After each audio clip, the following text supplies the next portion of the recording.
Jack Sempe here. I got some more on the rigged NFC Championship game. Now, this whole sequence after this play right here, there are a few rigged plays. I'm just going to keep it to these handful of plays because I like to keep my videos brief. But you can watch it, you see it, it's subtle. It's very subtle, but you do see it. This is how they keep the game on the script. And it's when back in the days when it was only the refs, it's a little harder to keep it on script. These guys they have a few more players involved in keeping it on script, so the refs don't have to throw as many flags. Look at this. Okay, it's third and 8. The coaches are third and goal on the 8-yard line. Third and 8 basically. And so the Packers get the ball, snap the ball. Aaron Rodgers. There's a hold right there, by the way, on the Packers. Aaron Rodgers runs. Look at the field. Okay, fat guy, fat John Pierre Paul, fat guy missing like half his fingers or something from a fireworks accident. Open field. I think Aaron Rodgers can probably outrun JPP.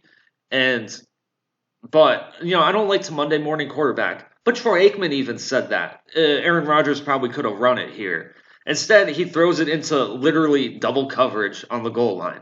Like, I don't think this is going to end well. I know the NFL quarterbacks might have a little bit of too much confidence in their arm, but it sure looked like he probably. I mean, Aaron Rodgers is known for being a scrambling quarterback. It looks like he could have got at least a few extra yards, maybe even scored. Probably not scored, but he could have got a few extra yards. But he throws it into double coverage. Of course, it doesn't work.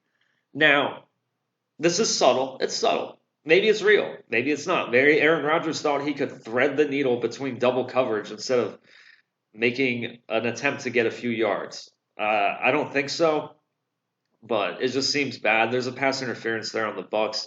Troy Aikman also mentioned that. It was super nitpicky. There's also holding on the Packers. There's holding on every play. Whatever. Aaron Rodgers is part of the script.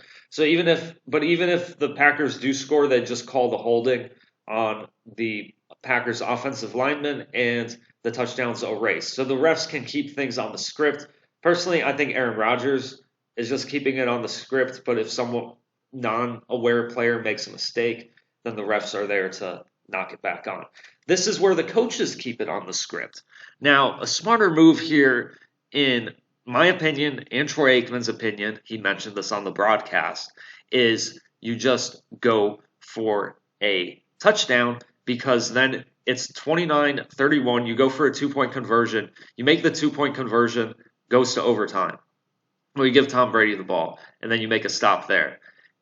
And if you miss the 2-point conversion, okay, well, you still need a field goal. They kick a field goal now. It's a little easier to drive down into field goal range than it is to drive down for a touchdown. If you miss the touchdown and it's turnover on downs, then it's 1st and 10 for the Bucs on your 8-yard line. So the Bucs have terrible field position. So I'm not really seeing the purpose of kicking it. What are these NFL coaches doing, making millions of dollars a year, making decisions like this? There's a whole team of NFL coaches that should be able to do this basic math and figure out, wait, it doesn't really make sense to kick a field goal because we still need to score a touchdown anyway, and then we just have to kick it off. So this is how they script it. It's super, super, super subtle sometimes. In this case, super subtle. They needed the Bucs. The NFL needed the Bucs to go to the Super Bowl, so they call in these scripts. But they also want to keep the game exciting because if the game just like blows out like 35-0 in the first quarter, 28-0 in the case of the Steelers Browns games, then people just tune out. So they want to keep it exciting up until the last minute because that means engagement's higher and you can sell commercials for more money. So that's why they keep these finishes exciting until the end. Because if not, well, people just turn off the TV and what's NFL, the purpose of the NFL is to make money. And how do they make money? When you're watching the game. So they keep the game exciting for as long as possible. This game, I mean, I could cover the whole game, but basically they kept drawing it out until the game ended with like 40 seconds left. The refs were helping. The Packers were not really helping too much, but the game kept dragging out. And even here, they do it. The kickoff goes to the 9-yard line, and this guy just runs it and slides. I mean, he could have run over. Again, Troy Aikman mentioned this, not Monday morning quarterbacking. Monday morning quarterback, Troy Aikman was an NFL player, that it seems strange that he slid without just burning time off the clock. He thought it was a little strange. I think it's a little strange. Like, you can burn off a few seconds off the clock. That way you don't have to give the Packers an extra timeout. But they need to draw these games out, so they do stuff like this. And that's all I got for today. It's rigged. They wanted the Bucs in the playoffs. The Bucs got the All-Stars. They want a home team Super Bowl. That's what the NFL got. That's what the NFL wants, and that's what the NFL got. Thanks for watching.